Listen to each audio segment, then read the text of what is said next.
Coordinating Minister of the Economy, represented by the Accountant General, who updated Council on the balances as follows.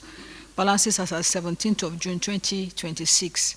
For excess crude account, we have a balance of $535,823,000.39. For stabilization account, we have 79,62,797,770 naira and 43 kobo.